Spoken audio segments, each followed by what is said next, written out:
The budget has basically attempted to meet the targets which the IMF has set for Sri Lanka. The president had been telling Parliament and the nation in his budget speech that he is doing better than what the IMF has prescribed to Sri Lanka. What we have to consider is that some of the things that he presented in the budget, like the attainment of the foreign official resources, those are all inflated numbers because he said that in the budget speech that Sri Lanka had got the official foreign reserves amounted to some 6 billion US dollars, but the 6 billion contains a soft facility which Sri Lanka has got from China amount to about 1.3 billion US dollars, which Sri Lanka cannot use for any purpose. What we mean by official resources is that those resources should be available to the country to meet any payment commitment. In terms of the agreement with China, this particular soft facility can be used only when Sri Lanka's foreign reserves, net of this soft facility, reaches a level where Sri Lanka could be able to meet at least 3 months of future imports. So we have not reached that level there, and as a result,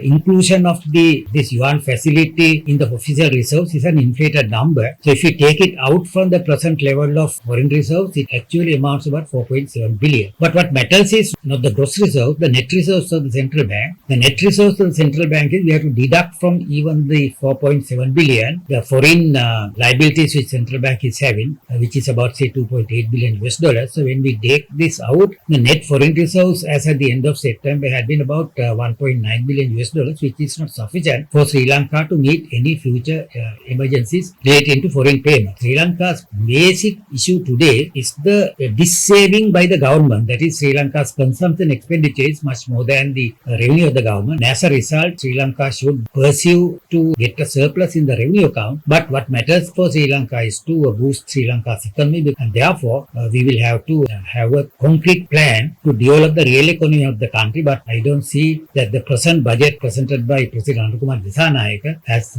tackled this problem adequately. That is not sufficient for Sri Lanka to attain this 7% economic growth, because 7% economic growth is not adequate as it has been pronounced by President in the budget. We have to reach at least a level of 9% in order to deliver prosperity to Sri Lanka within a single generation. So I think the budget is overall positive for both central industries. The indication given about the committee to review existing and new FTAs is something we feel is of the need, because we do need to make some real serious traction on both our existing FTAs and also new FTAs. So there is reference in the budget to that. That's good. Funding of the EDB or additional funding of the EDB is also very useful, because we use the EDB funding to support the SME sector entirely. And more funding that there is available will mean there is greater opportunities for SMEs. Things that we have particularly looked at on encouraging investment. I think things like the enhanced capital allowances will have unlocked some money. I think the digitalization of land banks and the free availability so that ministries and DOIs have access to what lands are available. I think those are quite useful. I think the lowering of the threshold for that in FTLA is useful. I think that's going to help widen the tax net. So yeah, I think overall, continues the course that the government is on. A lot is going to depend on the implementation of these and how it works through.